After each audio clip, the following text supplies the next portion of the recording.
Hey guys, today we're going to talk about titration. The definition of titration is the method that scientists and workers use in real life to determine the concentration of an unknown solution. They react a volume of an unknown concentration with a substance in which they know the concentration of. So they have one container with a substance that they don't know what the concentration is. They have a second container that they do know what the concentration is. They mix them together until the item becomes neutral, and they find that out using an indicator. They then determine the volume required of the known concentration in order to do some math problems to find out how much had to have been neutralized from the unknown. So it sounds really difficult, but it's not.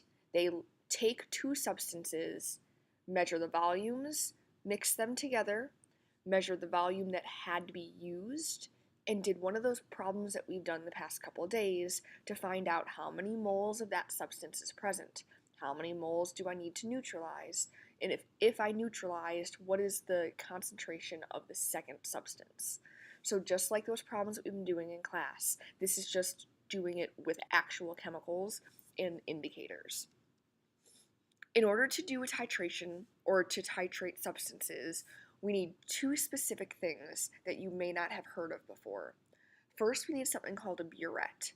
A burette is essentially a very tall graduated cylinder, and it has a little tap at the end. So we use that to open the tap to deliver small amounts of that acid or that base to the substance in the beaker. The titrant is the solution that goes into the burette. We know the concentration. All we have to determine is how much volume is required of the titrant in order to neutralize the other item. Here are the steps for titration, and you need to know these steps because you will be doing these in class. So first we have to measure the volume of the substance of an unknown concentration into a beaker. Then we have to add an indicator. That indicator could be litmus paper. We could use litmus paper to determine if it's neutral, but it's best if it's a liquid. So an often used item is red cabbage juice because it changes color once the item becomes neutral.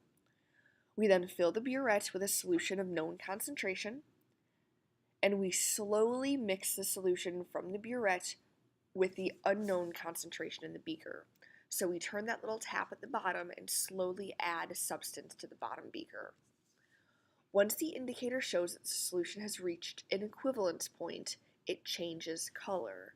Then we have to record the volume of the known concentration that we added.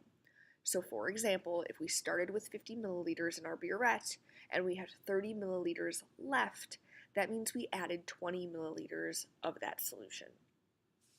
So once the beaker changes color, we have to do some subtraction to determine how much titrant we added to the solution.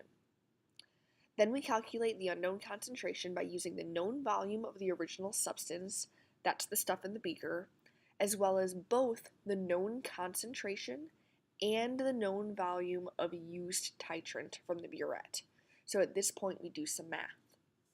Okay, so when we come into class, we are going to do some examples to determine the amount of acid in different substances, whether it's apple juice or orange juice or coffee. And we're going to do this in class in order to practice. So I'll see you so we can go through and do some titrating and some neutralization practice problems. See you soon.